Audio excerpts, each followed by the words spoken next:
नाही, बाळासाहेबांचं एक उदाहरण म्हणून सांगतो. म्हणजे नेत्यांचं लक्ष कसं असतं. बाळासाहेबांचं वाचकांच्या पत्रामधून वाचायचे सगळे ते रोज. आणि तिथे ज्या नागरी समस्यांच्या ज्या यायचे त्या भागातल्या नगरसेवकाला आपल्या ते फोन करायचे.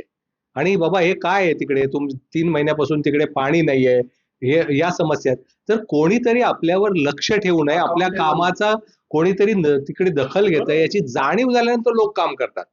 फक्त इलेक्टिव्ह मेरिटवर तुम्ही लढणार असाल आणि त्याचा दोष फक्त त्या नेत्यांनाच देता येणार नाही. तर त्यांनी केलेल्या कामावर, परफॉर्मन्सवर निवडणूक होते का आजची? मला वाटतं की हा सगळा मुळात प्रश्न निर्माण झालाय. त्याचा उल्लेख आता मिलिंदजींनी केला, की जर तुम्हाला तीर्थक्षेत्राला घेऊन जातोय, हा जर तुमचा युएसपी असेल, तर मग या बाकीच्या कामाच्या अपेक्षा तरी तुम्ही कशा करणार? दुसरं म्हणजे अभय म्हणतोय, तर मला अजूनही ऍड करायचं होतं की आपण राजकारण्यांवर दांभिकपणाचा सरळ आरोप करतो. मला सांगा, आज अनेक ठाण्यातल्या मध्यमवर्गीय आणि उच्च मध्यमवर्गीय सोसायट्या आहेत, जिथले आतमधले इंटरनल रोड्स हे करून दिलेले आहेत. पेवर ब्लॉक, तुम्ही पेवर ब्लॉक्स असतील, तुम्ही तुमच्याकडे बाका आणून बसवलेले असतील आणि काय केलेलं असेल, हे हे जे आहे हे हा व्यवहार पूर्वी होत नसे आणि तो त्याला आक्षेपही घेतला जातो. मला असं वाटतं की कुठेतरी नाही म्हणायचं सुद्धा एक आपलं हे पाहिजे. म्हणजे आपण दिवाणखान्यात बसून ते रेवड्यांबद्दल किंवा हे मोफत केलं फ्रीबीज बद्दल एवढं आपण अगदी पोटतिडकीने बोलतो, पण जेव्हा तुमच्या सोसायटीत तुम्हाला एखादी सोय मिळत असते, भिंत रंगून मिळत असते, वॉटरप्रूफिंगचं काम होत असतं, आय थिंक तिथे कुठेतरी आपण हो म्हणतो आणि तिथे पुन्हा गडबड सुरू होते. मग तुमच्या मताला तशी काय अर्थ राहत नाही. मग आता तो जो वाद सुरूच आहे की बिनविरोधचा हा राजकीय पद्धतीने तो सोडवलेला तिथे प्रश्न आहे, परंतु आपण मतदार म्हणून सुद्धा हा बिनविरोध अनेकदा करून टाकलंच आहे की लोकांनी. आता तर मुख्यमंत्र्यांनी म्हटलंच ना काल परवा की आमच्या घराला दरवाजेच नाहीयेत, आमचे म्हणजे दरवाजे कायमच उघडे आहेत. दरवाजे नसलेला पक्ष आहे. हा, तर मग काय विषयच नाही, पण तिकडे ते संपतो. बिनविरोध वरनं आठवलं मला सरांना विचारायचं आहे की बिनविरोध ठीक आहे, आरोप होत आहेत. दुसरीकडे डोंबिवली मधलं उदाहरण आहे की ठाकरेंच्या शिवसेनेच्या उमेदवाराला उमेदवारी मागे घ्यायला लावली, त्याची ऑडिओ क्लिप व्हायरल झाली. त्यांनी आरोप केले त्या उमेदवाराने की आमच्या नेत्याने पैसे खाल्ले म्हणून. जर परिस्थिती अशी असेल, एकतर तुमच्याकडे उमेदवार सापडत नाहीत, जे सापडतात ते जसं मिलिंद सरांनी सांगितलं त्यांची क्षमता काय असते हे सगळ्यांना माहिती आहे. जे उभे राहिले त्यांना मागे घ्यायला लावतायत आणि मागे घेतल्यानंतर तुम्ही म्हणताय बिनविरोधला विरोध करताय.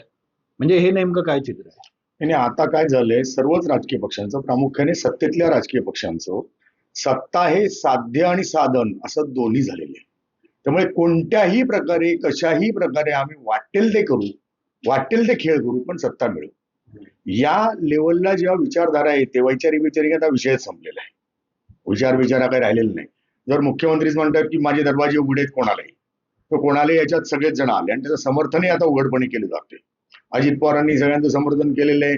बरं, आता ज्या नाशिकला बडगुजर म्हणून एक प्राणी आहे, त्याला तो सलीम कुत्ता म्हणून डाऊच्या माणसावर नाच केला, ह्याच्याबद्दल नितेश राणे पासून देवेंद्र फडणवीस यांनी विधानसभेमध्ये जे जे काही मुक्ताफळं वाहिलेली आहेत, त्याच्यानंतर त्याला भाजपने जे काही पावन करून घेतलंय, त्याच्यानंतर तर काही बोलायचं काही कारणच राहत नाही. हे एखाद्याने एखाद्या पक्षातल्या एखाद्या उमेदवाराला माघार घ्यायला लावणं वगैरे फार क्षुल्लक गोष्ट आहे.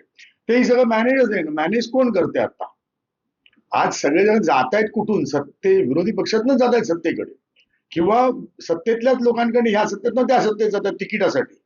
ह्याच्यात वैचारिक बांधिलकी राहिलेली नाहीये, विचारधारा राहिलेली नाही, लोकांची काही घेणं देणं राहिलेलं नाहीये आणि लोकांनाही आता काही ऑप्शन राहिलेलं नाहीये. नाही, पण जे मतदान करा किंवा करू नका, नोटा द्या किंवा देऊ नका, बरोबर आहे.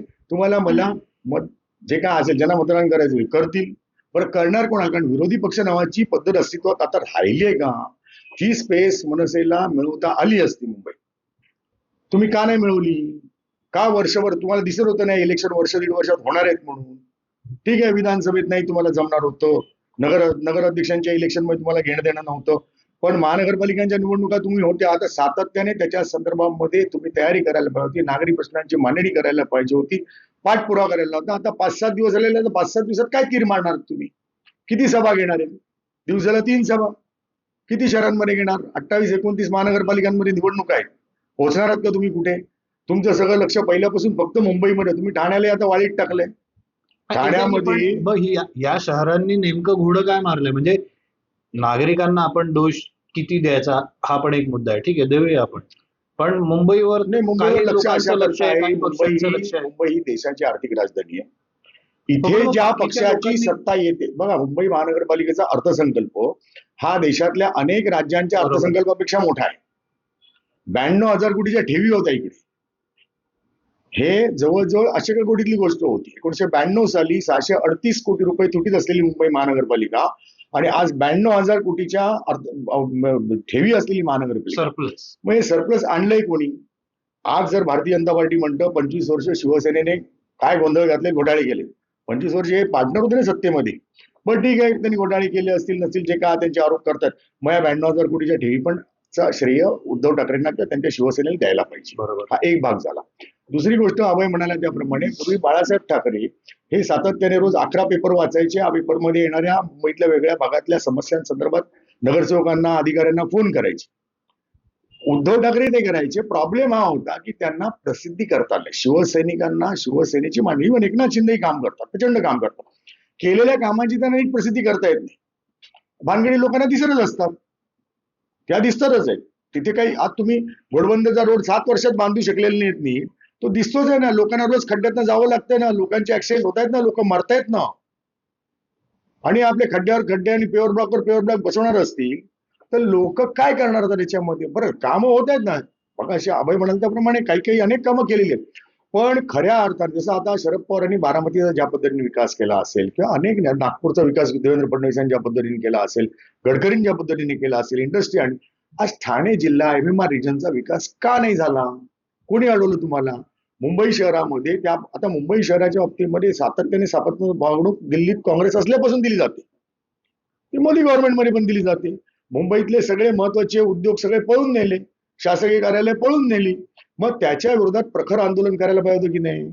बुलेट ट्रेनची मी एकही वीट रचू देणार नाही. कोण बोललं होतं? मी नव्हतो बोललो, राज ठाकरे बोलले होते. काय झालं आता?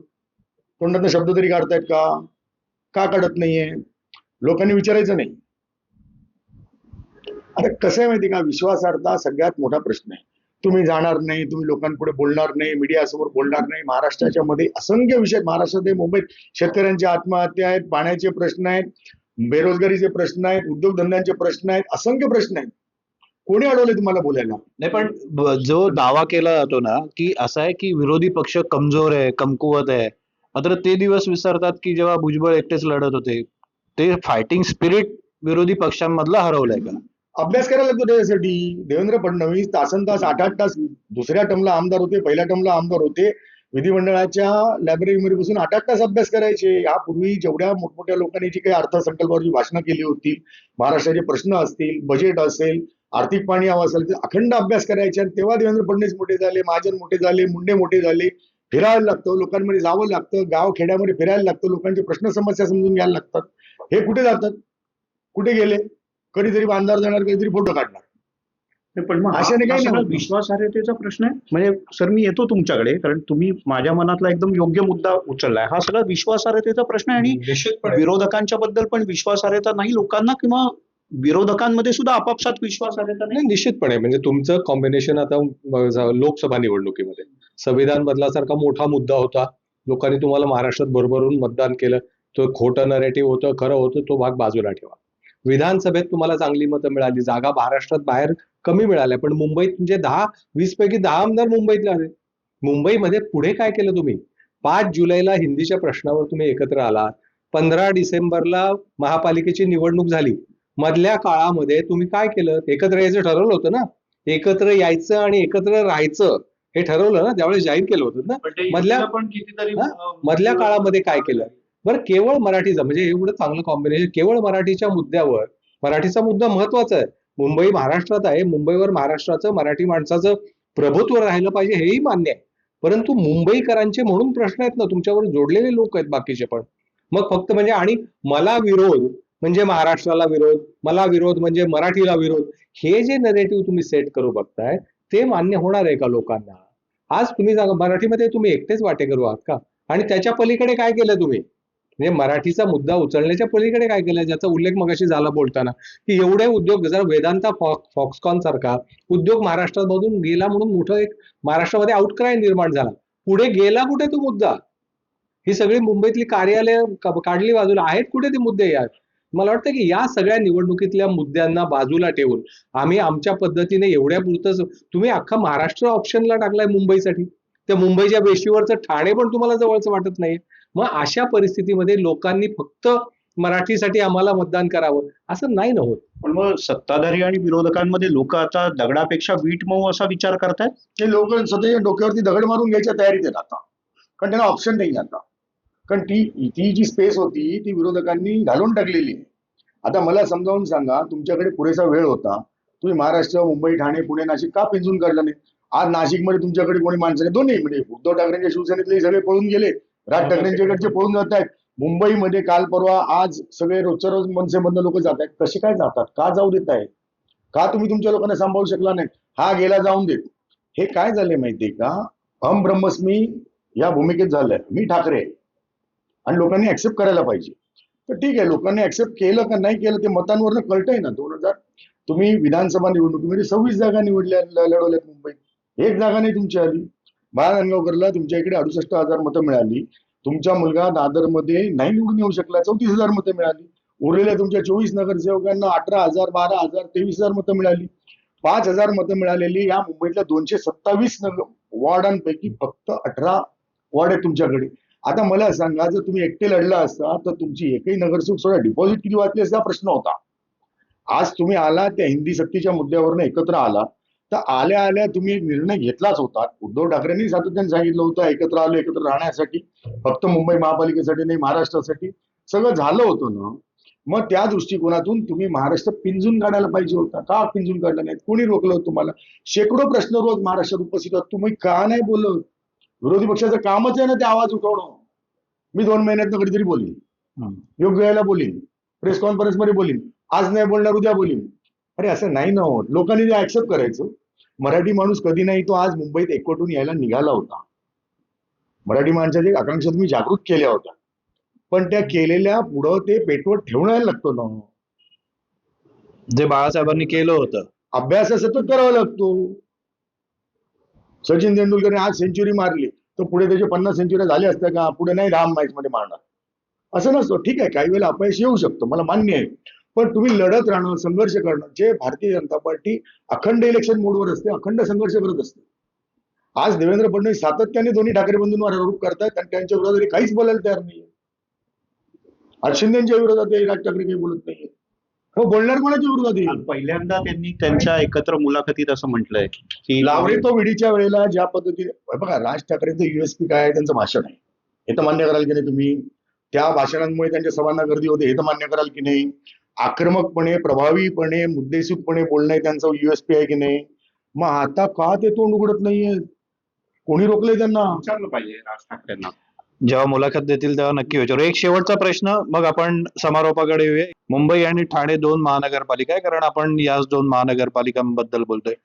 पहिल्या 3 क्रमांकाचे पक्ष कोणकोणते असतील असं तुम्हाला वाटतं? 1, 2, 3 क्रमांकाचा पक्ष कोण असेल मुंबईमध्ये आणि ठाण्यामध्ये? मुंबईमध्ये माझ्या मते भारतीय जनता पक्ष पहिल्या क्रमांकावर असेल, दुसऱ्यावर शिंदेची शिवसेना असेल आणि तिसऱ्यावर ठाकरे बंधू असतील. अभय सर. मिलिंदजीच्या मताशी ठाण्यामध्ये वन साइड शिवसेना असेल, शिंदेची. भारतीय जनता पक्ष 2 नंबरला असेल. 3 नंबरला आता काय अर्थच नाही, ती स्पेसच नाही. म्हणजे त्या 2 मध्येच तो विषय संपतोय. मला वाटतं की मुंबईतल्या बाबत मिलिंदजी म्हणले त्याच्याशी मी पूर्णतः सहमत आहे. एक तर काय की युती असेल किंवा आघाडी असेल, जास्त जागा आज भाजपा लढवत आहे.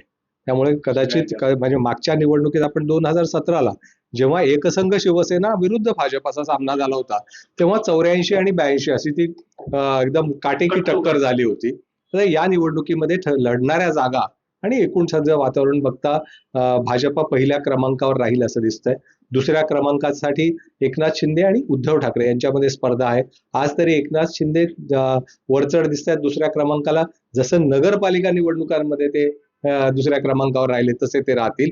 तिसऱ्या क्रमांकावर स्वाभाविकच उद्धव ठाकरे आणि नंतर मनसेचं मला वाटतं की या निवडणुकीमध्ये मनसे निवडणुकीला सामोरं जाताना कोरी पाठी घेऊन गेले. मागच्या वेळेस आलेले 7 पैकी 6 आधीच सोडून गेले होते, एक आता नाहीये. त्याच्यामुळे जी काय वाढ होणार म्हणजे एक आला तरी त्याला 100% ग्रोथ म्हणावी लागेल अशी परिस्थिती आहे. पण ते 2 आकडी संख्या गाठतील असं दिसतंय. त्यामुळे ते चौथ्या क्रमांकावर असतील असं आजचं चिन्ह आहे. आणि ठाण्याच्या संदर्भात काँग्रेसला गणतच नाही कशा. काँग्रेस आहे, काँग्रेसच्या संदर्भात म्हणजे आपण त्या ठाकरे बंधू आणि याच्या संदर्भातलं बोलतोय. ठाकरे आणि काँग्रेस आणि वंचित, काँग्रेसचं खरं म्हणजे काँग्रेस उद्धव ठाकरे हे फार कॉम्बिनेशन चांगलं होतं मुंबईच्या दृष्टीने, ते आता गेलेलं आहे. परंतु निश्चितपणे मला वाटतं की त्या ठाकरे बंधूंमध्ये हा क्रम असेल. काँग्रेस स्वतःच्या बळावर साधारणतः एक 20 ते 30च्या दरम्यान कुठेतरी राहील असं दिसतंय आतापर्यंतचे अनुभव बघता. ही निवडणूक अर्थातच वेगळी आहे. ठाण्यात तरी अतिशय एकतर्फी निवडणूक दिसते. इथे कदाचित या सगळ्यांना बाकीचे जे पक्ष आहेत ते युती सोडून त्यांनी 2 आकडी संख्या गाठली तरी खूप आहे म्हणायची परिस्थिती आहे आज. संदीप सर. मुंबईमध्ये स्वाभाविकपणे भारतीय जनता पार्टी नंबर 1 राहील. एकनाथ शिंदे 2 नंबरला राहतील असं आत्ताचं चित्र दिसतंय. उद्धव ठाकरे नंबर 3ला जातील असं एकूण आजच्या या सगळ्या परिस्थितीमध्ये दिसतंय. पण तरी लढत काटेकी टक्कर होऊ शकते त्याच्यामध्ये, कारण शिवसेना जेवढ्या जागा लढते त्या प्रमाणाचाही कुठेतरी एक विचार करावा लागेल. अजूनही 5-7 दिवस प्रचाराचे बाकी आहेत, तर प्रचारामध्ये काही टर्न होऊ शकतो का हा एक बघण्यासारखा मुद्दा राहील, कारण शेवटच्या क्षणामध्ये काही होऊ शकतो. तर दोघांच्याही जाहीर सभा व्हायची. हा, अजून सभा व्हायच्या आहेत. लोकभावना मूलतः मराठी माणसाचं मत असं होतं की आपण शिवसेनेला म्हणजे उद्धव ठाकरे आणि मनसेला मतदान करूया.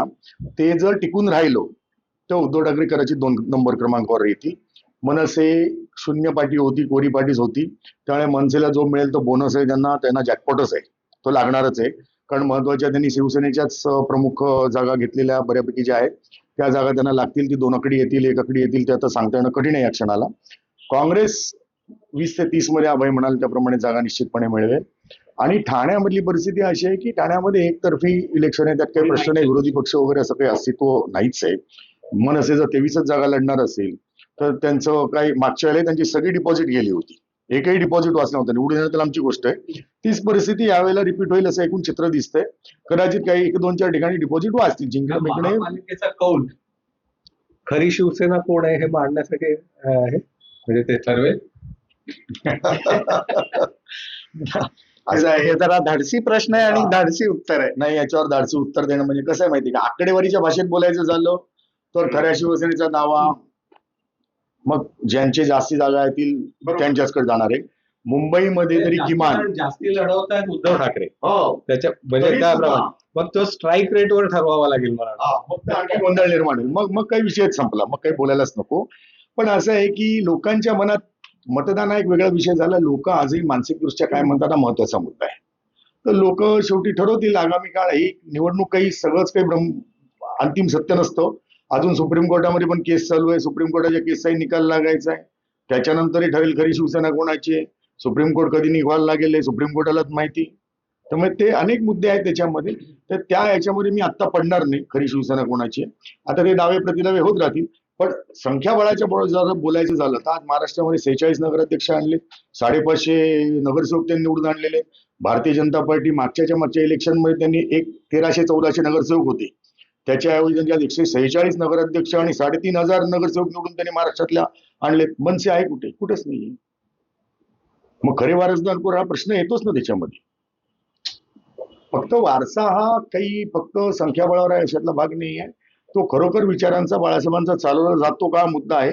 आणि ते ठीक आहे, त्याच्यावरती म्हणून एक वेगळी इलेक्शन झाली तर त्याच्यामधून निकाल लागेल वेगळा. बर, या सगळ्यांनी जे मत नोंदवलं त्याच्यावर मी आणखीन काय वेगळं बोलावं असं नाही. पण मी मगाशी म्हटलं होतं तसं जाता जाता आवाहन एवढंच करेन की नागरिकांनी मतदानाला बाहेर पडलं पाहिजे. काही वेळेला असं होतं की अशा प्रकारच्या चर्चा किंवा राजकीय नेत्यांचे खूप टोकाचे आरोप प्रत्यारोप जर का एकमेकांवर झाले तर लोकांमध्ये काहीशी उदासीनता येते. जाऊ दे, शेवटी हेच निवडून येणार आहेत, कशाला मतदान करायचं. तर असं करू नये. लोकांनी बाहेर पडलं पाहिजे, मतदान केलं पाहिजे. मतदान हा तुमचा हक्क नाही तर मतदान हे कर्तव्य सुद्धा आहे. त्यामुळे निश्चित 15 तारखेला घराबाहेर पडून मतदान करा आणि तरच तुम्ही खऱ्या अर्थानं लोकशाहीतले कार्यकर्ते आहात, लोकशाहीचे पाईक आहात असं म्हणता येईल. आपण सगळ्या मान्यवरांनी वेळ दिला, आपल्या सगळ्यांचे मनापासून आभार. पाहत राहा NDTV मराठी.